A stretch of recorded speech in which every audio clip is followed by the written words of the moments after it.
ये सेट नहीं है लिखा हुआ है।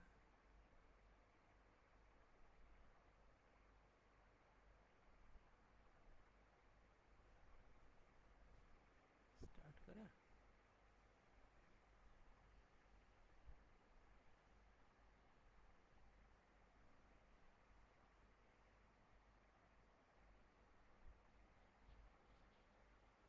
वो तो आना शुरू हो गया लोगों का। शुरू करें।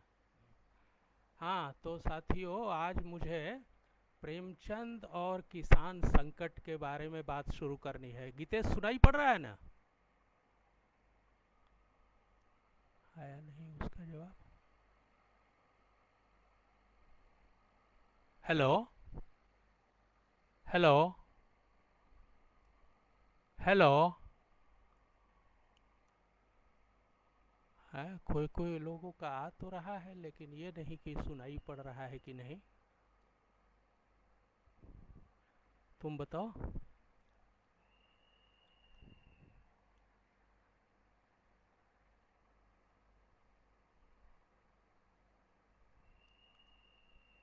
हेलो, सुनाई पड़ रहा है गीतेश? हेलो। है। हेलो।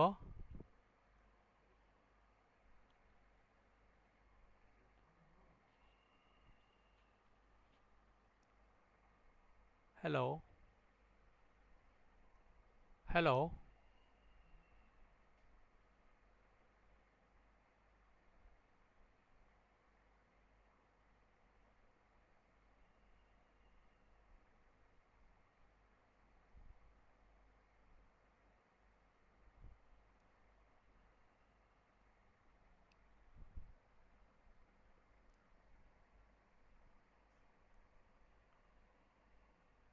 हेलो।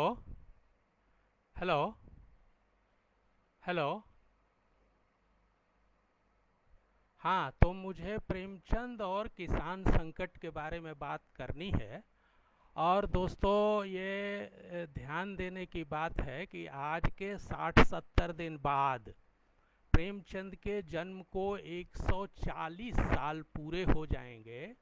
और 140 साल पूरे होने पर भी उस लेखक ने जो समस्याएं उठाई थी उनको उन पर हमको बातचीत करने की ज़रूरत पड़ रही है।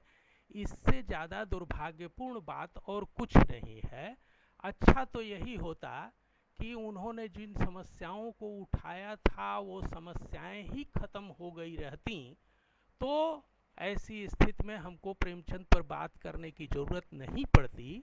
लेकिन चूंकि उन्होंने जो समस्याएं उठाई थीं वो समस्याएं अभी भी भारतीय जीवन में बनी हुई हैं, इसलिए आज भी हमको प्रेमचंद के बहाने बात करनी पड़ रही है किसान संकट पर।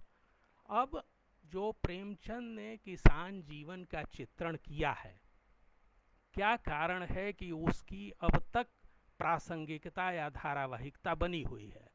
उसका बड़ा कारण यह है कि प्रेमचंद ने किसान जीवन का ऐसे ही चित्रण नहीं किया है कि उनको किसानों से बड़ी सहानुभूति थी, बल्कि विशेष रूप से उन्होंने एक विशेष समय में जो भारतीय कृषि में हो रहे बदलाव थे उनको ध्यान रखते हुए उन्होंने किसानों के बारे में बातचीत की थी। वह विशेष समय क्या था, इसके बारे में हम लोगों को जानने की ज़रूरत है। उस विशेष समय का गठन हम जानते हैं कि प्रेमचंद का 1880 में जन्म हुआ। 1880 में जन्म हुआ और 1936 तक वो जीवित रहे। और ये जो समय है, ये समय एक तरह से कह लीजिए कि प्रथम विश्व युद्ध से लेकर के और द्वितीय विश्व युद्ध की जो उत्तेजक माहौल बनना शुरू हुआ था उसके बीच का यह समय है। और उसी बीच के समय में महामंदी का भी दौर आता है। तो यह वह दौर है जिसमें प्रेमचंद सक्रिय थे और लिख रहे थे। इस दौर की सबसे बड़ी विशेषता है उपनिवेशवाद। और हम जानते हैं कि भाजपा के लोग जब भी उपनिवेशवाद की बात होती है तो कहते हैं कि 1000 साल की गुलामी, और ऐसा कह के वो इस बात को नकारना चाहते हैं कि भारत की जो आज़ादी है वह मूलतः उपनिवेशवाद से संघर्ष करके प्राप्त हुई है। नकारना वो इसलिए चाहते हैं क्योंकि उपनिवेशवाद विरोधी संघर्ष में उनका कोई शून्य योगदान रहा है।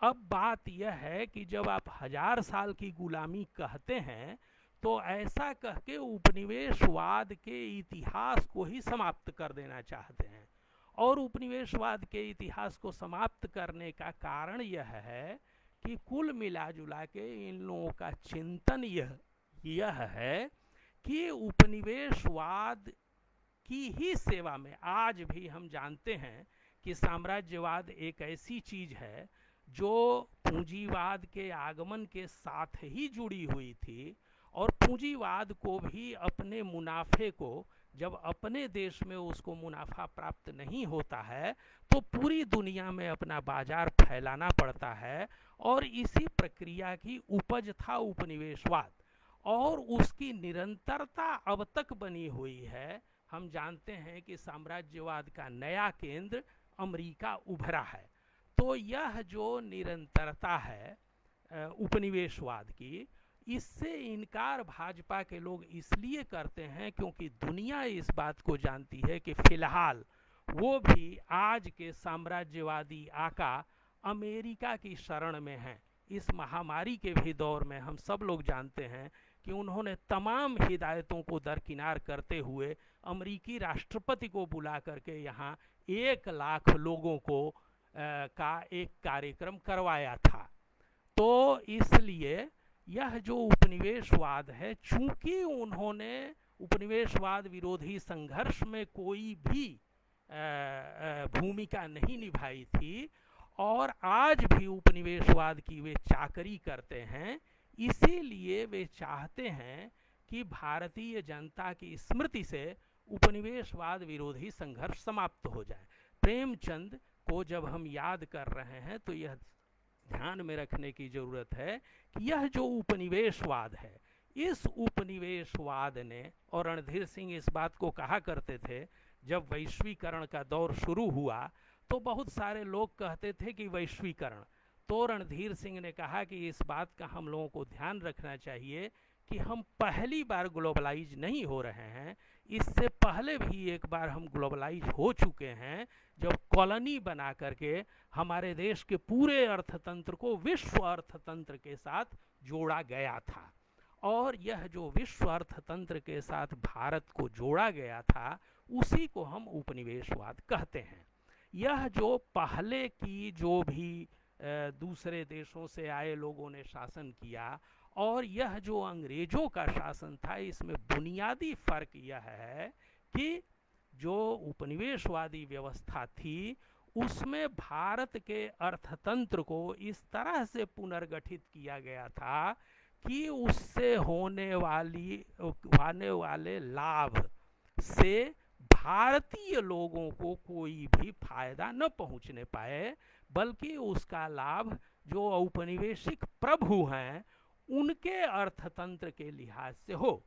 अभी हाल में प्रभात पटनायक और उत्साह पटनायक ने एक पुस्तक लिखी है, थियरी ऑफ इंपीरियलिज्म, और उन्होंने इस बात को रखा है कि पूंजीवाद के मूल में ही एक तरह का एम्पायर अपने फायदे के लिए पूरी दुनिया में फैलने का तत्व होता है, और उसी उद्देश्य के तहत उन्होंने भारतीय कृषि का पुनर्गठन किया था। कारण कि उनके यहाँ जिन चीज़ों की ज़रूरत थी वे चीज़ें दूसरे देशों में प्राप्त हो सकती थी, दूसरे देशों में खेती में पैदा होती थी, इसलिए उन्होंने दूसरे देशों के उपनिवेशों की कृषि का पुनर्गठन किया था।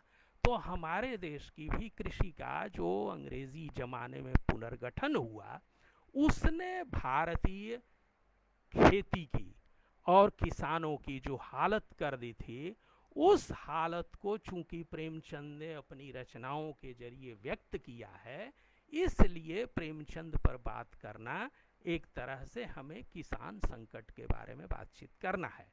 यह किसान संकट, जैसा हमने कहा, कि इसलिए आया था कि अंतर्राष्ट्रीय बाजार की जरूरत के हिसाब से भारतीय कृषि का पुनर्गठन किया जा रहा था।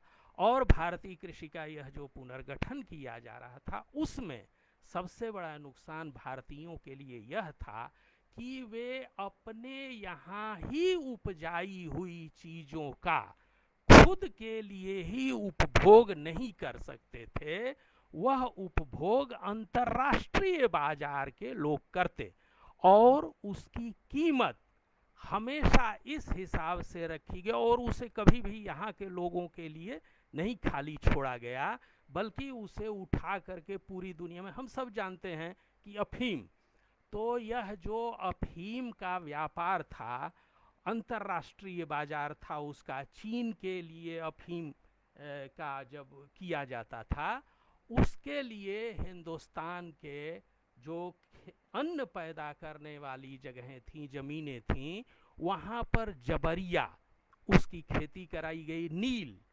तो कहने का मतलब कि ये जो भारतीय कृषि के साथ औपनिवेशिक ज़रूरतों के तहत जो प्रयोग किए गए थे, उन्होंने भारतीय किसानों की अवस्था को बहुत ही खराब किया, और उसी के कारण भारतीय जो किसान की दुर्दशा हुई थी, तो भारतीय किसान की जो दुर्दशा हुई थी, उसी दुर्दशा का चित्रण प्रेमचंद के यहाँ मिलता है। अब यह जो उपनिवेशवादी शासन था, इस उपनिवेशवादी शासन ने केवल यही नहीं किया कि उसने एक तरह का साम्राज्यवाद पैदा किया, बल्कि अपनी ज़रूरतों के लिए खेती से, भारत की खेती से उनको सामान मिलता रहे, इसलिए उन्होंने एक नए तरह की समाज व्यवस्था भी निर्मित की, और उस समाज व्यवस्था को हम लोग लोकप्रिय ढंग से जमींदारी व्यवस्था के नाम से जानते हैं। हम सब जानते हैं कि इस्तमरारी बंदोबस्त के जरिए, परमानेंट सेटलमेंट के जरिए ऐसी व्यवस्था बनाई गई कि किसान और केंद्रीय शासन के बीच में एक चीज़ पैदा हुआ, ज़मींदार। और यह जो ज़मींदार था, यही उपनिवेशवादी प्रभुओं के लिए भारतीय किसानों से निरंतर उगाही होती रहे, इसकी गारंटी करता था। तो यह जो ज़मींदार नाम का तबका आया, तो एक तरह से कह लीजिए कि प्रेमचंद का यह जो साहित्य है, तो किसानों के बारे में बात करते हुए वे दोनों ही मोर्चों पर, साम्राज्यवाद विरोध और सामंतवाद विरोध, दोनों ही मोर्चों पर लड़ते रहे। और हमको तो याद आ रहा है कि पिछले दिनों मंगलेश जी ने कहीं पर कहा था बातचीत में कि अरसा हो गया कि भारत के अखबारों के मुखपृष्ठ पर कभी किसी कामगार का कोई तस्वीर नहीं छपी है। तो मेरे कहने का मतलब यह है कि हम जानते हैं कि यह जो वर्तमान हालत है, हम देख रहे हैं कि मीडिया में इतने लोग परेशान हैं, भाग रहे हैं, गाँवों की जो ओर जा रहे हैं, उनके पाँव में छाले पड़े हुए हैं, ट्रक पलट जा रही है, मर जा रहे हैं लोग, लेकिन उनकी कोई चर्चा मीडिया में नहीं दिखाई पड़ रही है। तो यह जो बात है, तो ये आज ही का नहीं है, ये सदा से रहा है, सदा से रहा है। यानी जो उत्पादक समुदाय है, वह कभी भी जो चेतना है, उस चेतना से बाहर रखे जाने की हमेशा कोशिश होती आई है। और इसीलिए प्रेमचंद ने न सिर्फ साहित्य में लगातार उन्होंने किसानों को रखा, और इसके लिए उन्होंने साहित्य शास्त्र विकसित किया। उन्होंने इस बात को कहा कि साहित्य क्या है, साहित्य जीवन की आलोचना है। उन्होंने कहा है कि साहित्य की सर्वोत्तम परिभाषा जो उन्हें पसंद है, वह यही कि साहित्य जीवन की आलोचना है। अर्थात जो वस्तु स्थिति है, उसको बदलने के लिए आलोचना, ऐसा चित्रण जो वस्तु स्थिति को बदलने की ओर ले जाए, यह चित्रण करना, यही जीवन की आलोचना है जो प्रेमचंद अपने साहित्य के जरिए करना चाहते थे। और इसीलिए उन्होंने अपना कार्यभार बनाया था कि साहित्य जो वो लिखेंगे वह साहित्य स्वाभाविक रूप से जो परिस्थिति है उसकी आलोचना के रूप में प्रस्तुत होगा। और यह आलोचना उन्होंने उपनिवेशवाद की जो आलोचना की वह इसी लिहाज से की क्योंकि भारतीय कृषि के दोहन से, दरअसल हम सब जानते हैं इस बात को और इस पर काफ़ी काम हो चुका है भारत में, कि कैसे जो औद्योगिक क्रांति हुई थी इंग्लैंड में, उस औद्योगिक क्रांति के लिए ईंधन भारतीय बाजार था। तो यह जो उपनिवेशवाद था, उस उपनिवेशवाद ने भारत को जिस तरह से नष्ट विनष्ट किया, और उसके कारण दोस्तों वर्तमान समय में बहुत लोगों ने इस बात पर ध्यान दिलाया है कि नगरों से लोगों का भागना, शहरों की आबादी का कम होना, ये भारत में पहली बार नहीं हो रहा है, बल्कि यही चीज ठीक उपनिवेशवाद के दौर में हुई थी, जब ढाका की आबादी कम हो गई थी, जब बहुत सारे ऐसे नगर जहां पर खास तरह से भारत का अपना औद्योगिक उत्पादन हुआ करता था, तो उनका पूरी तरह से आबादी कम हुई और लोग गांवों की ओर गए।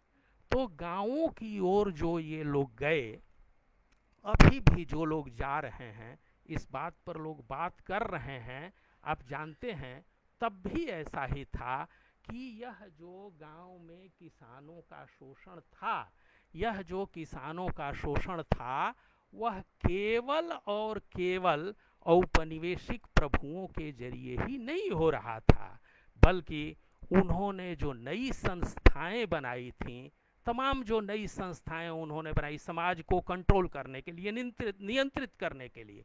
और हम सब जानते हैं कि 1857 के विद्रोह के बाद ही वह व्यवस्था, वह राजतंत्र, वह पूरा का पूरा शासन का ढांचा बनाया गया भारत में, जिसकी निरंतरता अब भी बनी हुई है।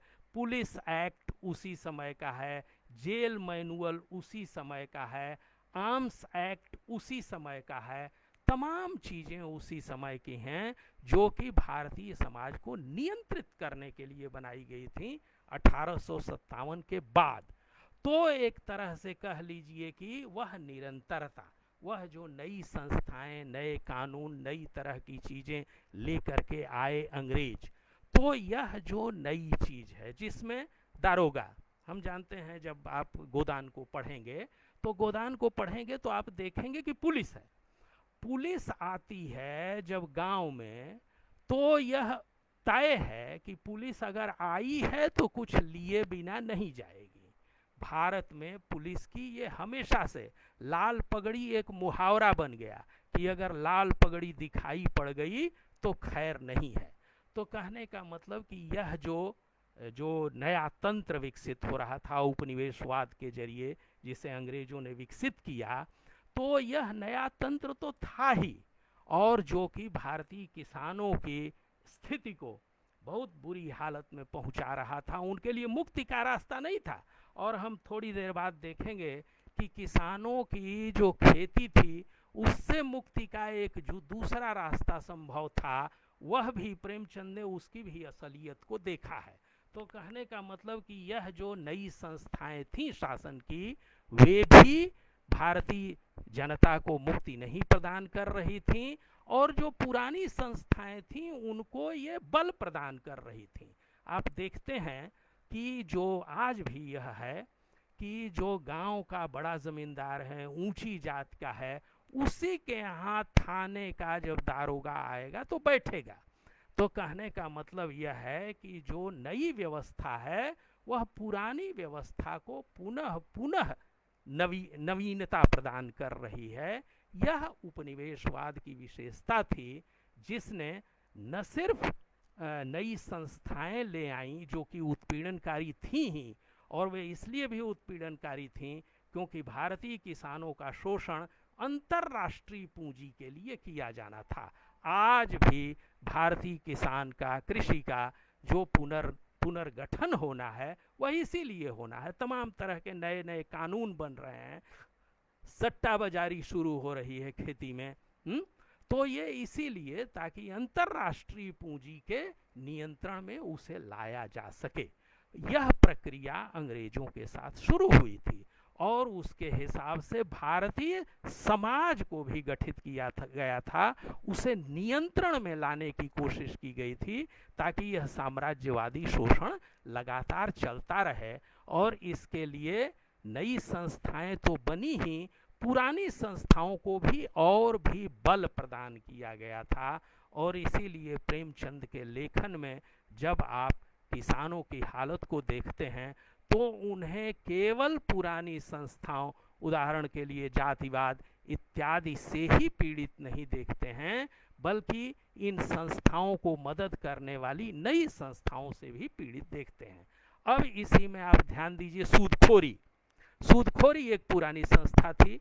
लगभग भारतीय किसान, और किसान ही क्यों कहें, आज भी यह सही बात है, जो लोग इससे जी चुराएंगे उनके लिए कुछ नहीं कहा जा सकता, लेकिन आज भी सही बात है कि सांस्थानिक कर्जे से ज़्यादा, कहने का मतलब बैंकों से जो कर्जा मिलता है उससे ज़्यादा कर्जा अनौपचारिक कर्जा है, और वह बड़े पैमाने पर ब्याज, बड़ी ऊंची दर पर ब्याज के जरिए वह कर्ज दिया जाता है।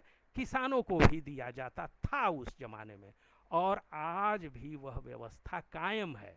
कोई भी इस तरह का काम, कहीं भी आप समाज में जाइएगा तो आप निरंतर देखिएगा, चाहे विवाह होना हो, चाहे कोई भी महत्व, अभी ही लॉकडाउन के समय जो लोग वापस लौट रहे हैं वो लोग महाजनों से कर्ज ले करके ये ऊंची दरें बसों के लिए, ट्रेनों के लिए, काफ़ी दाम में टिकट कटाना, ये सब कर रहे हैं लोग, क्योंकि अपना पैसा तो ख़त्म हो गया है। अपना पैसा ख़त्म हो गया तो फिर से कर्ज के चंगुल में फंसने के लिए वो वापस जा रहे हैं। यही व्यवस्था उस समय थी, प्रेमचंद के समय में भी। तो सूदखोर, और यह सूदखोर केवल सूदखोर ही नहीं रह गए हैं। जैसे ही यह बात शुरू हो रही है कि बैंकों का निजीकरण, आप लोगों को पता होगा, एयरटेल को बैंक बना दिया गया है, पेटीएम को बैंक बना दिया गया है, ये सब के सब निजीकरण की ओर जा रहे हैं। निजी बैंकों को लाया जा रहा है भारत में।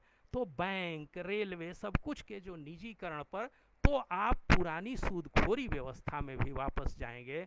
ध्यान दीजिएगा कि जो गोदान में एक मिल मालिक हैं, जो कि गन्ना मिल के मालिक हैं, और फिर से इस बात को जोड़ना चाहूँगा मैं आज के हालात से, कि बहुत लोगों ने कहा कि अगर किसानों का भला ही करना चाहता है वर्तमान शासन, तो जो गन्ना मिलों पर किसानों का बकाया है वही लौटा दे।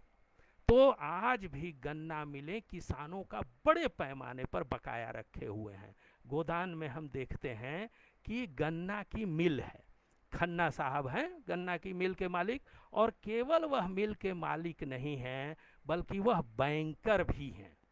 तो एक तरह से कह लीजिए कि जो आधुनिक बैंकिंग व्यवस्था थी, जो सरकारी नियंत्रण में लाई गई थी, अब उसको ख़त्म करके जिस तरह से उसका निजीकरण करने की कोशिश हो रही है, तो सूदखोरी वाले नए बैंकों का उदय होगा। और कृषि के संबंध में जो लोग भी थोड़ा बहुत भी ज़मीन पर काम करते हैं वो इस बात को जानते हैं कि जहाँ कहीं भी कृषि का थोड़ा भी व्यावसायिक संबंध हुआ है, खास करके इन चीनी मिलों से, वहाँ पर बड़े पैमाने पर निजी सूदखोरी व्यवस्था आज भी कायम है।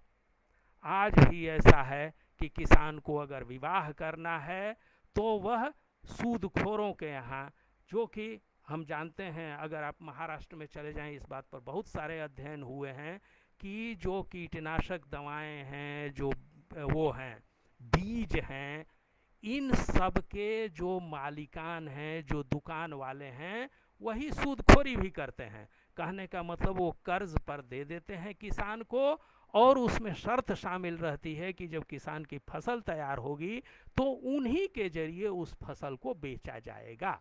तो एक तरह से कह लीजिए कि उस समय जो व्यवस्था भ्रूण रूप में पैदा हुई थी और जिसे प्रेमचंद ने देखा था और उसका चित्रण किया था, इसीलिए इस बात पर मैं जोर देना चाहता हूं कि प्रेमचंद का जो किसान चित्रण है वह केवल किसान के साथ कोई सहानुभूति और परोपकार जैसी चीज के जरिए वह चित्रण नहीं है, बल्कि वो विश्व अर्थव्यवस्था में जो भारतीय कृषि का पुनर्गठन किया जा रहा था उसके मद्देनजर वो उसका चित्रण कर रहे थे। और वह चीज, वह उपनिवेशवाद, वह साम्राज्यवाद, वह एक विश्व अर्थतंत्र का केंद्रीय ढांचा जिसके हिसाब से उपनिवेशों को और कुछ नहीं बल्कि एक तरह से कच्चे माल की सप्लाई करनी है और पक्का माल वापस खरीदना है। और यह विस्तारित अब होता जा रहा है, निरंतर नई नई चीज़ें उसमें शामिल होती जा रही हैं। उसमें मोबाइल है, उसमें डिजिटल पेमेंट है, उसमें डिजिटलाइजेशन है। इन सब के तार कहीं न कहीं आधुनिक जो साम्राज्यवादी व्यवस्था है उसके साथ जुड़े हुए हैं, और उसके साथ भारतीय कृषक आबादी को निरंतर एक तरह से फिर से साम्राज्यवादी चंगुल में वापस लाने के लिए नया शासन कोशिश कर रहा है। तो प्रेमचंद ने इसलिए किसान संकट को उस समय ही पहचाना था। और जिस बात की मैं अभी चर्चा कर रहा था कि मंगलेश जी ने कहा कि किसी अखबार के मुखपृष्ठ पर उन्हें किसी कामगार की तस्वीर बहुत दिनों से नहीं दिखाई पड़ी है। अभी जो ये सब कुछ हो रहा है आप देख रहे हैं मीडिया में कहीं कुछ नहीं है। तो प्रेमचंद न सिर्फ लेखन में उसको ले आए, उस किसान के संकट को ले आए, बल्कि उससे आगे बढ़ करके, और यह बात खास तौर पर ध्यान देने योग्य है कि प्रेमचंद एक जमाने में बंबई गए थे कुछ पैसे कमाने के लिए, ताकि जागरण और हंस को लगातार छपाई जारी रख सकें। और जब वह प्रेमचंद फिल्मों में गए थे, और वह भी एक अद्भुत कहानी है जिसको पिछले दिनों सव्यसाची भट्टाचार्य ने एक अंग्रेजी का लेख लिखा, और अभी हाल में ही एक सज्जन के फेसबुक वॉल पर मैं देख रहा था। वहाँ पर एक जो फिल्म की उन्होंने कहानी लिखी, उस फिल्म में उन्होंने खुद प्रेमचंद ने मजदूरों के एक नेता की एक छोटी सी भूमिका भी निभाई थी।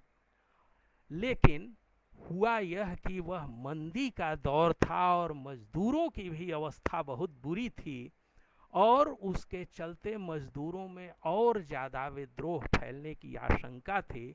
इसलिए सेंसर बोर्ड में जो मिल मालिक हुआ करते थे उन्होंने फिल्म को पूरी तरह से बैन करवा दिया, और फिल्म का अब कोई भी प्रिंट नहीं बचा है। तो प्रेमचंद अपने पूरे जीवन में, और वह अपार संघर्ष है, 60 वर्ष की उम्र नहीं पूरी कर सके, फिर भी एक जीवन भर लंबा उन्होंने संघर्ष इस बात का चलाया कि जिस औपनिवेशिक तंत्र के जरिए भारत की बदहाली हो रही है, उस औपनिवेशिक तंत्र का पूरा नंगा चेहरा सामने लाने के लिए उन्होंने न सिर्फ सृजनात्मक लेखन के जरिए, बल्कि एक हद तक कह लीजिए कि फिल्म में जब वो गए, जो पत्रकारिता उन्होंने की, उन सब के जरिए उन्होंने जो बात तमाम फसाने में जिसका जिक्र न था, कोई भी जिसके बारे में बात नहीं करना चाहता था, उस चीज को हमेशा ही उन्होंने कोशिश की कि हमारे जो जीवन है, जो चेतना है, उन सब के मुख्य सरोकार के रूप में वो सामने आए। ये उन्होंने अपने फिल्मी जीवन में भी किया। तो और दूसरी बात यह है कि चूंकि एक साहित्यकार के बारे में बात हो रही है, तो निश्चित रूप से थोड़ा साहित्य के बारे में भी बात होनी चाहिए। और वह यह है कि इसीलिए आप प्रेमचंद को देखिएगा तो उनके लगभग सारे उपन्यास, उनकी जो लोकेल है, उनका जो रंग स्थल है, वह गांव और शहर की सीमा रेखा है। और वह जो गांव और शहर की सीमा रेखा है, तो हम तो जानते हैं कि मान लीजिए कि रंगभूमि है, तो रंगभूमि में स्पष्ट रूप से जो एक फैक्ट्री है, वो फैक्ट्री मालिक हैं जो कि गांव की सूरदास की जमीन को लील लेना चाहते हैं। किस लिए? सिगरेट बनाने की फैक्ट्री खड़ी करने के लिए। अब ध्यान दीजिए, ये पूरा का पूरा जो एक तरह का प्रतीक है, ये एक ऐसा प्रतीक है, एक ऐसा रूपक है जो आज भी उसी तरह से चल रहा है। जमीन को खत्म कर देना, नगरीकरण। अच्छा ठीक है, नगरीकरण कर रहे हैं आप, बहुत अच्छी बात है, लेकिन बात यह है कि मनुष्य आज भी अगर भोजन करेगा तो वह भोजन तो किसी न किसी तरह से कृषि के जरिए ही पैदा होना है ना। अन्य कोई भी रास्ता ऐसा नहीं आज तक पैदा हो सका है कि खेती के अलावा किसी अन्य साधन से वो मनुष्य के खाने के लिए चीज पैदा हो सके। तो नगरीकरण टिक ही नहीं सकता है यदि कृषि को भी व्यवस्थित न किया जाए, उर्वर न बनाया जाए, किसानों की अवस्था को ठीक न रखा जाए। इसीलिए कोई भी नगरीकरण, उद्योगीकरण अगर कृषि की कीमत पर होता है तो वो बहुत ही, जिसको कहते हैं कि पोली जमीन पर खड़ा होगा, उसका कोई भी ठोस आधार नहीं होगा। तो एक तरह से प्रेमचंद हमारे सामने जो रखते हैं दायित्व, वो यही दायित्व रखते हैं कि अगर हमें आधुनिकीकरण करना है, और उनको आधुनिकीकरण से कोई परहेज नहीं था, कंप्लेन थी। कंप्लेन यह थी कि वह जो चीनी मिल है, वह चीनी मिल किसान को सूदखोर से आज़ाद नहीं कर पा रही है। सूदखोर से बचने के लिए किसान जा रहे हैं कि गन्ना वहां पर बेचेंगे। और देखिए क्या दारुण कथा है, एक किसान है, दांत में दबा करके पैसे बचा लाया है और जा करके ताड़ी पीता है। तो यह चीज है, यह विपन्नता है जो पैदा हो गई थी उस दौर में। और दांत में दबा करके वह ले आया, होरी से कहता है कि भैया मैं दांत में दबा करके पैसा ले आया था, सोचा कि आज ताड़ी पी लेते हैं। ऐसी अवस्था। तो वह जो चीनी मिल है, वह जो आधुनिकीकरण है, वो आजाद नहीं कर रहा है। क्या है कि वहां पर सूदखोर पहुंच गए, सूदखोर पहुंच गए, और गन्ने का ज्यों ही पैसा मिलता है त्यों ही उसको वो रखवा लेते हैं। और इस तरह से यह जो आधुनिकता भी आ रही है, वह भी किसान को जो प्राचीन शोषण का तरीका है, जो पुराना शोषण का तरीका है, जो स्वयं उपनिवेशवाद ने पैदा किया था अपनी उगाही के लिए, उससे कोई मुक्ति नहीं प्रदान कर रहा है। यह प्रेमचंद की कंप्लेन है। अन्यथा यह जो आधुनिकता है, वह आधुनिकता ग्रामीण जीवन में थोड़ा परिवर्तन भी लाती है, यह भी प्रेमचंद देख रहे थे। खुद गोदान के जरिए ही अगर हम बात करें तो आप देखेंगे कि गोदान में जो गोबर है, जो होरी का बेटा है, वो गया है शहर में, और शहर से जब वह वापस आता है गांव पर तो उसका मिजाज बदला हुआ है। वह जो लोग होरी को तंग करते थे, उन सब लोगों से उल्टा सवाल करता है। यहाँ तक कि जब होली होती है तो उस होली में जो स्वांग होता है, जो कि गोबर संगठित करवाता है, उसके जरिए जो गांव के शोषक हैं उनका मजाक उड़ाया जाता है। एक तरह से सांस्कृतिक प्रतिरोध, प्रेमचंद उस उपन्यास में सांस्कृतिक प्रतिरोध का एक मुहावरा खड़ा करते हैं, जो नगर की आधुनिकता के जरिए गांव में आया हुआ है। इसलिए ऐसा नहीं है कि वे पूरी तरह से आधुनिकता के विरोधी हैं, ये गलत बात है, बल्कि वह उनकी आधुनिकता से शिकायत है।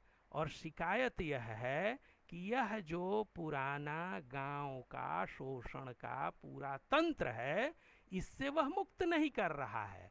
जो अंग्रेजी शासन ने नए तरह के तंत्र बनाए वे भी पुराने शोषण से मुक्ति नहीं प्रदान कर रहे हैं, बल्कि उन्हीं को बल प्रदान करने वाली व्यवस्था में शामिल हो जा रहे हैं। और उसी तरह से यह जो कामगार है वह कामगार भी एक हद तक तो प्रतिरोध कर पा रहा है, लेकिन पूरी तरह से उससे आज़ाद नहीं हो रहा है। और इसका बहुत ही प्रतीकात्मक एलेगोरिकल कह लीजिए कि रूपकात्मक चित्रण यह है कि जो मिल मालिक है वही बैंकर भी है।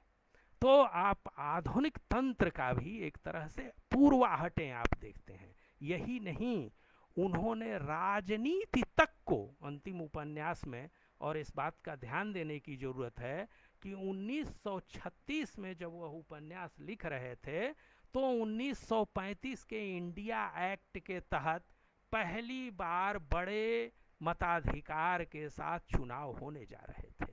और वे जो चुनाव होने जा रहे थे उन चुनावों में भी आगामी जो राजनीतिक व्यवस्था तैयार होने वाली थी उसका भी पूर्वानुमान प्रेमचंद ने देख लिया था। और इसीलिए प्रेमचंद वहाँ पर भी उसकी आलोचना करते हैं।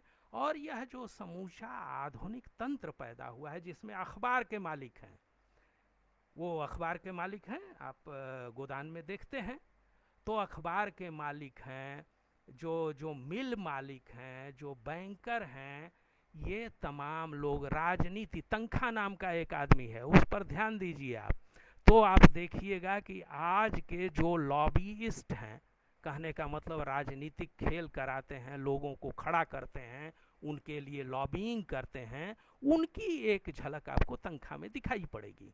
तो कहने का मतलब कि यह जो उपनिवेशवाद के भीतर पैदा हुआ तंत्र था वह समूचा अपने भ्रूण रूप में प्रेमचंद के लिए प्रत्यक्ष था। और इसीलिए वो उस समय वो दिखाई पड़ा प्रेमचंद को और उन्होंने उसको देखा। और चूंकि वह आम जनता की, कामगार लोगों को, उत्पादक लोगों को वो पहचानते थे कि यह जो कृषि है, यह कृषि है जो कि मतलब कह लीजिए आज के अर्थतंत्र की भाषा में कहें तो उसे आज भी प्राइमरी सेक्टर कहा जाता है। आज भी कृषि को प्राइमरी सेक्टर कहा जाता है, उद्योग सेकेंडरी होता है और सेवा क्षेत्र टर्शियरी होता है। तो वह प्राइमरी क्षेत्र है और इसलिए इस प्राइमरी क्षेत्र की अगर हालत खराब रही तो जिसे हम सभ्यता कहते हैं वो कहीं टिक नहीं सकेगी। इसलिए इसकी व्यवस्था दुरुस्त किया जाना सबसे ज़्यादा जरूरी है, यह प्रेमचंद पहचान रहे थे। और इसीलिए उन्होंने कामगारों के सवाल को हर मंच पर उठाना जरूरी समझा। और तब हमारे साथ जो उन्होंने प्रगतिशील लेखक संघ के सम्मेलन में एक भाषण दिया था, जो उद्घाटन भाषण ही है, उसमें एक बात उन्होंने कही कि साहित्य को राजनीति के आगे चलने वाली मशाल होना चाहिए।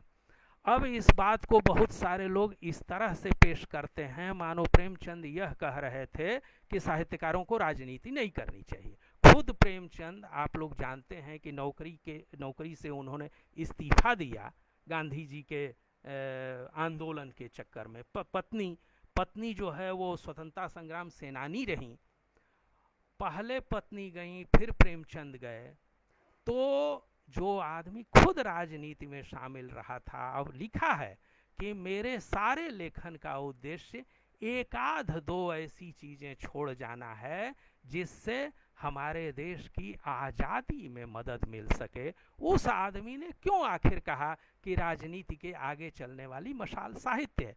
इसी कारण से उन्होंने कहा कि तात्कालिक रूप से जो व्यवस्था आपके सामने नज़र आती है उस व्यवस्था में कई बार यह जो बुनियादी तबके हैं, इनके जो बुनियादी सरोकार हैं और सवाल हैं, ये अनदेखे रह जाते हैं। और इसी अर्थ में साहित्य आगे चलने वाली मशाल है कि वह इसी अर्थ में वह जीवन की आलोचना भी है कि वह जो मौजूद है, जिसको मुक्तिबोध ने कहा ना, जो है उससे बेहतर चाहिए।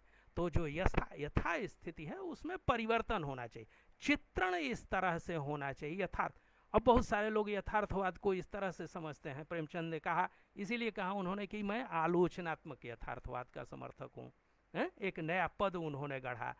तो बहुत सारे लोग ये समझते हैं कि यथार्थवाद का मतलब जो जैसा है वैसा ही लिख देना ना। आलोचनात्मक यथार्थवाद का मतलब ही है कि जीवन का ऐसा यथार्थ चित्रण जो यथा स्थिति को बदलकर बेहतरी की ओर ले जाने की प्रेरणा पैदा कर सके, और इसी अर्थ में उसे मशाल होना है, इस अर्थ में कि जो मौजूद है तो उसमें जिन लोगों के सरोकार सामने नहीं आ पा रहे हैं, तंत्र जिसकी पूरी तरह से उपेक्षा कर देता है, और इतना गूढ़ है, इतना गाढ़ है, इतना है, ये सब कुछ जो पूरा बहुत विशाल तंत्र बनाया गया है, जिसे ऐसा समझा जाता है कि सत्य इसके जरिए आता है ना, इसके जरिए झूठ ज्यादा परोसा जाता है। तो उसमें जो बुनियादी कामगार तबके हैं उनकी लड़ाई को और ये मतलब एक तरह से रोमांचित कर देने वाली बात है कि कितने मोर्चों पर प्रेमचंद ने ये लड़ाई लड़ी। साहित्य के मोर्चे पर लड़ाई लड़ी, और स्वाभाविक रूप से साहित्य के मोर्चे पर लड़ना एक कठिन काम था। आज भी हम सब जानते हैं कि साहित्य के प्रसंग में कई लोग कहते हैं कि ये तो, और उनके ऊपर भी यह आरोप लगा था, यह आरोप लगा, बाकायदे लिखित आरोप लगा था। आज ही यह आरोप नहीं लगता है, जो साहित्य है जो जनता के काम आता है उस पर आज भी यह आरोप लगता है कि यह तो तात्कालिक महत्व का है। प्रेमचंद के समय भी यह आरोप लगा था कि आज जो अखबार में पढ़ते हैं आप कोई घटना, प्रेमचंद की कल उस पर कहानी तैयार हो जाएगी। तो प्रेमचंद प्रचार करते हैं, प्रोपेगेंडिस्ट हैं। प्रेमचंद ने इस बात को लिखा है कि हाँ मैं प्रोपेगेंडिस्ट हूँ।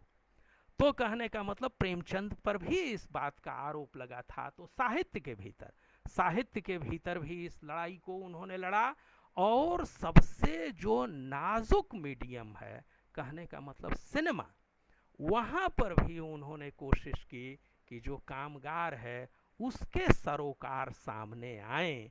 तो यह एक पत्रिकाओं के जरिए, खुद उसके लिए पत्रिका स्थापित किया। तो कहने का मतलब कि यह जो एक पूरा जीवन है, एक पूरा लंबा जीवन है, जो निरंतर संघर्ष इस बात के लिए कर रहा है कि जो उपनिवेशवाद की लड़ाई है, उस लड़ाई के भीतर कामगारों के सवाल ज़्यादा महत्वपूर्ण ढंग से सामने आए।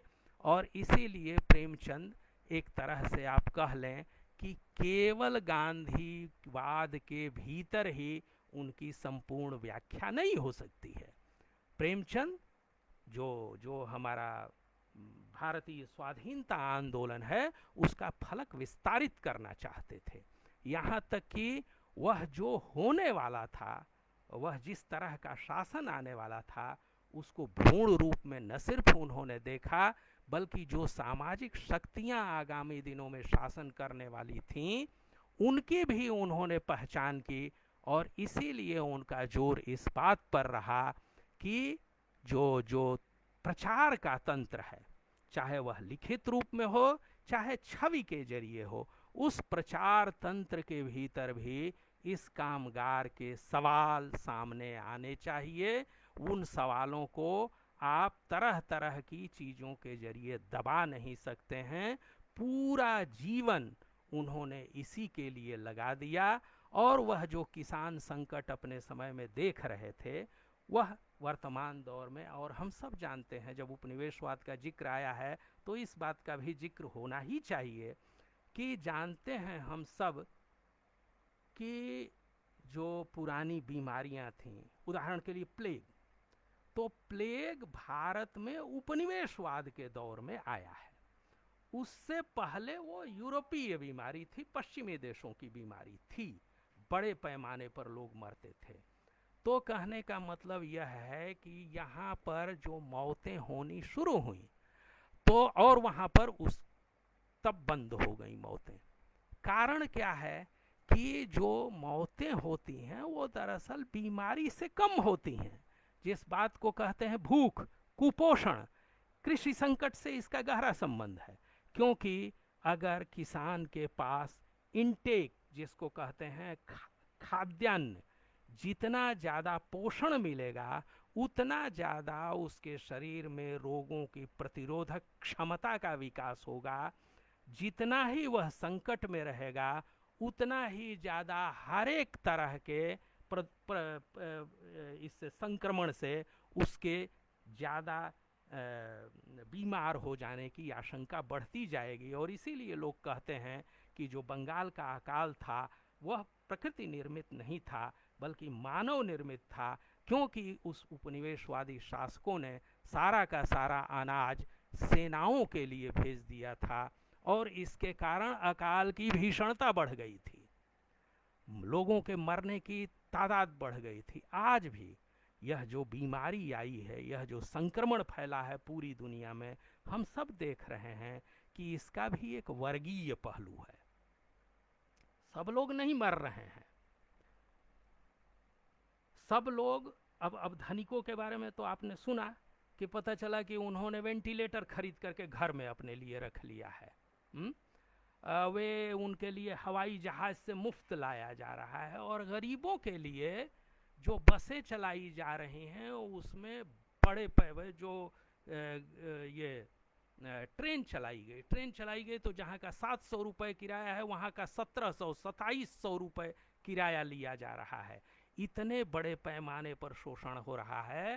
तो और जब इनका इनटेक, और इस बात पर फिर मैं जोर देना चाहूँगा, अभी जिनका थोड़ी देर पहले मैंने नाम लिया था, प्रभात पटनायक और उत्साह पटनायक, उन लोगों ने अध्ययन किया है और इस बात को बताया है कि जो खाद्यान्न का इनटेक है, ग्रहण करना है, पर कैपिटा कंजम्पशन, जिस बात को कल इनके प्रोफेसर इनके मिश्रा, नीलय मिश्रा बता रहे थे कि पर कैपिटा कंजम्पशन कम होता गया है लोगों का, तो अगर पोषण कम होता जाएगा, कैलोरी इनटेक कम होता जाएगा, तो स्वाभाविक तौर पर सामान्य सी बीमारी भी और ज़्यादा घातक बनती चली जाएगी।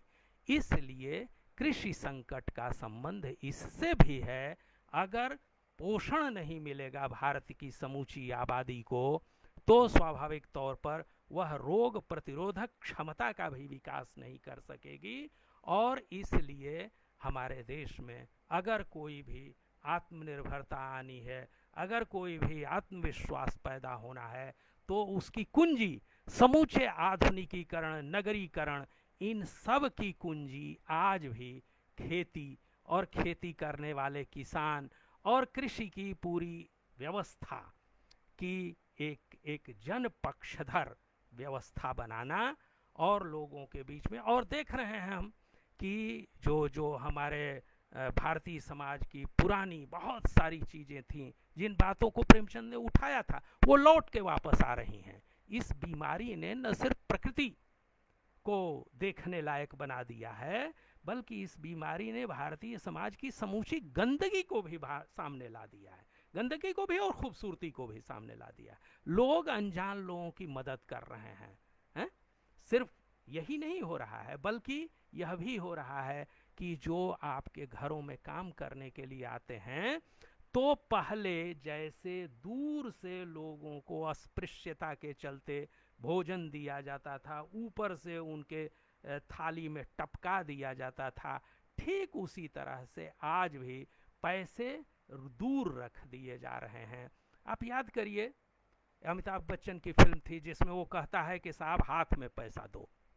स्वाभिमान ये होता है, उस पर जाति व्यवस्था वापस लौट रही है, सूदखोरी तंत्र की जकड़न मजबूत होने जा रही है। इसलिए अगर कोई पैकेज दिया जाना है तो सीधे इन सब समस्याओं को हल करने के लिए दिया जाना चाहिए, न कि इस जकड़न को और मजबूत बना करके न सिर्फ भारतीय किसानों को बल्कि समूची भारतीय जनता को एक तरह से कमज़ोर बना करके पूरे के पूरे पारिस्थितिकी को समाप्त करके लोगों को और ज़्यादा मरने लायक और ज़्यादा परेशान करने की स्थिति में डाल देने वाला जो तंत्र है, उनके लिए पैकेज देने की बजाय इसके कि सूदखोरों के नए तबके को खड़ा कर दिया जाए, बजाय इसके कि प्राइवेट बैंकरों के एक नए तबके को खड़ा कर दिया जाए। ज़्यादा ज़रूरत इस बात की है कि जो कामगार हैं उनको शोषण की चक्की से मुक्त किया जाए, उनको सामाजिक परतंत्रता से मुक्त किया जाए और उनके भीतर उत्पादक का एक आत्मविश्वास पैदा किया जाए। यह नहीं होगा तो कोई भी आत्मनिर्भरता दो कौड़ी की होगी। न सिर्फ वो आत्मनिर्भरता दो कौड़ी की होगी बल्कि झूठ होगी। पहले जैसे साम्राज्यवादियों के साथ लग के बहुत सारे लोग जैसे कहते हैं ना कि जो जमींदार होता है तो उसका लठैत भी अपने आप को जमींदार समझता है, तो उसी तरह से पहले जो अंग्रेज उपनिवेशवादी थे उनकी जो मुसाहिबी करते थे वो अपने आप को बड़ा ही महत्वपूर्ण लोग समझा करते थे। उसी तरह से आज भी साम्राज्यवाद की गुलामी करके और उसे आत्मनिर्भरता का नाम देना यह एक झूठ है। इस झूठ के मुकाबले वास्तविक आत्मनिर्भरता सिर्फ इसी तरह से पैदा हो सकती है कि जो खेती है उसको करने वाले जो लोग हैं उसकी एक नए तरह की संकल्पना के जरिए उनको आत्मविश्वास दिया जाए, उनको परतंत्रता से मुक्त दी जाए, उनको आर्थिक एक स्वावलंबन प्रदान किया जाए और इस तरह से हम एक ऐसा माने देश बना सकते हैं जो देश सचमुच पूरी दुनिया के देशों के सामने गर्व के साथ सीना उठा करके चल सके। और हम सब जानते हैं कि दुनिया में ये जो आज साम्राज्यवादी देश बने हैं या कल भी जो साम्राज्यवादी देश थे उनका इतिहास कितना पुराना है। तो सचमुच जो पूर्वी देशों की सभ्यताओं का पुराना इतिहास है, चीन, इराक, भारत, इन सब के प्रति एक तरह की प्रतिहिंसा इन नए साम्राज्यवादी देशों में इसलिए भी है क्योंकि उनका इतिहास बहुत कम दिनों का है। तो वो चाहते हैं कि जो पुराने जो गौरवशाली इतिहास वाले इलाके हैं उन्हें नष्ट कर दिया जाए। इराक पर हमला करके उन्होंने बहुत प्राचीन सभ्यता को नष्ट कर दिया। चीन के साथ वो लगातार युद्ध में है और हमारा जो शासक वर्ग है वो भारतीय देश के साथ गद्दारी करके, देशद्रोह करके एक तरह से हम ये कोई चीज होती है कि लोग चले जा रहे हैं और आप मतलब उनकी खोज खबर लेने के मुकाबले आप उनको लगातार इसका फायदा उठा करके लोकतंत्र को समाप्त कर रहे हैं। आप उनके हाथ से जो भी अधिकार हैं वह सब समाप्त कर रहे हैं। उनके जो जीवन के सरोकार हैं उन्हें कहीं सामने नहीं लाने दिया जा रहा है। तो प्रेमचंद का वह जो संघर्ष था उस संघर्ष को याद करके फिर से हमें यह जो एक जिसको बुनियादी अर्थतंत्र की बुनियाद जो चीज है उस बुनियादी तंत्र को फिर से सरोकार, राष्ट्रीय सरोकार के बतौर सामने लाना, और निश्चित रूप से वो आएगा क्योंकि शहर जो हैं वो सभी लोग जानते हैं कि वो इस कोरोना ने दिखा दिया कि आप सब्जी कहाँ से उगाएंगे, कहाँ से ले आएंगे। आपको उसके लिए कृषि की जरूरत है, दूध कहाँ से ले आएंगे। तो कहने का मतलब ये है कि ये आत्मनिर्भर नहीं है। नगर स्मार्ट सिटी बना रहे थे हैं? और स्मार्ट सिटी बनाते बनाते सिटीज की वो हालत हो गई कि लोग गांव भागे चले जा रहे हैं। ये अब जो गांव से आए थे उन तक को खिलाने की स्थिति में नहीं रह गए हैं शहर। तो ये टिकने वाली चीजें नहीं है। जैसे पूंजीवाद है तो वो एक तरह से एक ऐसा अर्थतंत्र है जो खुद ही एक फिक्टिशियस समृद्धि देता है, जो एक काल्पनिक किस्म की समृद्धि देता है जो है नहीं वास्तव में। तो उसी तरह का यह जो आधुनिकता है, जड़ विहीन आधुनिकता है, इसकी बजाय जब इस पर संकट आया है तो स्वाभाविक तौर पर हमें अर्थतंत्र की बुनियादी पद्धति के बारे में विचार करना होगा और उसे पुनर्जीवन प्रदान करना उसी तरह से संभव नहीं है क्योंकि वह संकट में था, तभी लोग भाग करके नगरों में आए थे अपना जीवन चलाने के लिए। तो उसे पुनर्जीवित करने के लिए जो उसकी पुरानी समस्याएं थीं, जो उसके साथ जुड़ा हुआ जातिवाद का तंत्र है, जो उसके साथ जुड़ा हुआ यह तंत्र है कि अधिकांश लोग जो कि परिश्रम करते हैं खेती में, उनके पास खेती की जमीन नहीं है। तो जैसे पूंजीवाद ने किया कि मजदूर जो उसके यहाँ काम करता है, उसके यहाँ काम करने का उपकरण नहीं है, वही चीज खेती में है कि खेत पर जो मेहनत करता है उसके पास खेत का मालिकाना नहीं है। तो कहने का मतलब कि इसीलिए वह पूरी तरह से उस पर अपनेपन के साथ नहीं कर पाता है काम। तो वह भूमि सुधार को संपन्न करना, एक तरह से किसान को जमीन का मालिकाना देना, और उसे जो साम्राज्यवादी अर्थतंत्र है उसकी गुलामी का जो नया दौर शुरू करने की कोशिश की जा रही है, जिस तरह से सट्टा बाजारी के मातहत कृषि उत्पाद को लाने की कोशिश हो रही है, उसके मुकाबले वास्तव में अर्थतंत्र को खड़ा करने वाली चीज के रूप में उसे देखना और समूचे चेतना में, समूचे चिंतन में, सृजन के सभी रूपों में उसके सरोकारों को सामने ले आना, राष्ट्रीय चेतना के केंद्र में, राष्ट्रीय चिंता के केंद्र में उसको स्थापित कर देना, यही हमारे अर्थतंत्र को फिर से एक गति देने में कामयाब हो सकता है। ये बैंकों को फिर से पैसा दे करके, ताकि फिर से पूंजीपति लोन ले करके और भागना शुरू करें, किसी के लिए अफ्रीका में ज़मीन खरीदी जा रही है, किसी के लिए कहीं पर ज़मीन खरीदी जा रही है, उससे अर्थतंत्र की फिर से वापसी नहीं होने जा रही है, बल्कि कृषि, क्योंकि ये जो लोग वापस लौट रहे हैं ये स्वाभाविक तौर पर देहात में जा रहे हैं, और इनके साथ एक बड़ा एजेंडा, एक बड़ा कार्यभार सामने आया है कि वहाँ पर जा कर के, वहाँ पर संकट था तभी ये बाहर आए थे, इसलिए वहाँ की समस्याओं को हल करना यह एक राष्ट्रीय कार्यभार के भीतर आना चाहिए। समूची राजनीति को उसके इर्द गिर्द घूमना चाहिए। तो ये हम समझते हैं कि प्रेमचंद के जरिए आज के किसान संकट और उसको हल करने के कुछ एक संभावित रूपों और उसके जरिए जो हमारे सामने चुनौती खड़ी होती है उसके बारे में ये सब कुछ बातें मेरे दिमाग में थीं।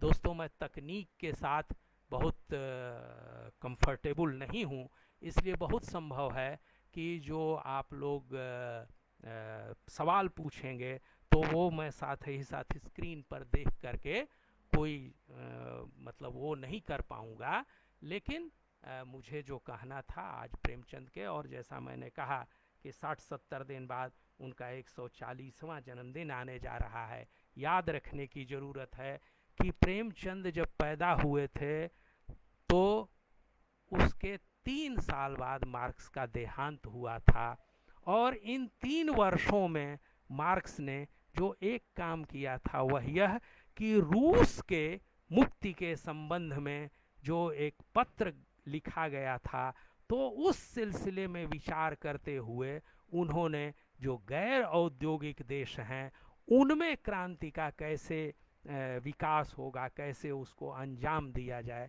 इस पर विचार किया था। तो और भारत के किसानों के बारे में, कृषि के बारे में, इन सब के बारे में विस्तार से उन्होंने 1857 के बारे में, 1853 में ही जब भारतीय रेल आई थी तो उसी समय उन्होंने इस बात को रखा था कि इसका लाभ भारतीय लोग तभी उठा पाएंगे जब वे आज़ादी प्राप्त कर सकें। तो आज़ादी क्या है? खुद मुख्तारी, अपने बारे में निर्णय ले सकना। आज हमारे, और ये आज की ही बात है नहीं है, जब से नव उदारवाद की का दर्शन चला तभी से सब लोग जानते हैं कि किसी भी देश के आर्थिक नीतियों के फैसले वहाँ के शासक करते हुए सिर्फ दिखाई पड़ते थे, वास्तव में वे फैसले वर्ल्ड बैंक या इंटरनेशनल मॉनेटरी फंड में हुआ करते थे। तो यह एक तरह का भारतीय अर्थतंत्र को पूरी तरह से साम्राज्यवाद के सामने गिरवी रख देने का जो लंबा अभियान चला था, उस पर भी सवाल उठाने का सवाल कृषि अर्थतंत्र के पुनर्जीवन के सवाल से गहरे जुड़ा हुआ है। और यह उपनिवेशवाद की जो एक 150 वर्षों से चली आ रही, 150-200 वर्षों से चली आ रही एक तरह की निरंतरता है, जिसमें हमारे कृषि अर्थतंत्र को औपनिवेशिक प्रभुओं की ज़रूरतों के मुताबिक बार बार पुनर्गठित किया जा रहा है, ताकि जो लोग हाड़ मांस के रह गए हैं उनका भी रक्त चूस करके और सुखी संपन्न बनाया जा सके अन्य लोगों को। तो वह जो निरंतरता चल रही है उस पर रोक लगाई जा सके और वास्तव में भारतीय राष्ट्र स्वाभिमान के साथ खड़ा हो सके इस पूरी दुनिया के देशों के समुदाय के बीच में। यह सब इस पर निर्भर करता है कि यह जो वर्तमान झटका लगा है, इस झटके के बाद अर्थतंत्र को पुनर्जीवन देने के लिए आप कौन सा तरीका अपनाते हैं। और दोस्तों, हमको लगता है कि इस सिलसिले में प्रेमचंद हम लोगों के सामने बहुत ऊंचा मानदंड रखने में सफल हुए हैं। आप सबने मुझे धीरज के साथ इतना सुना, बहुत बहुत शुक्रिया।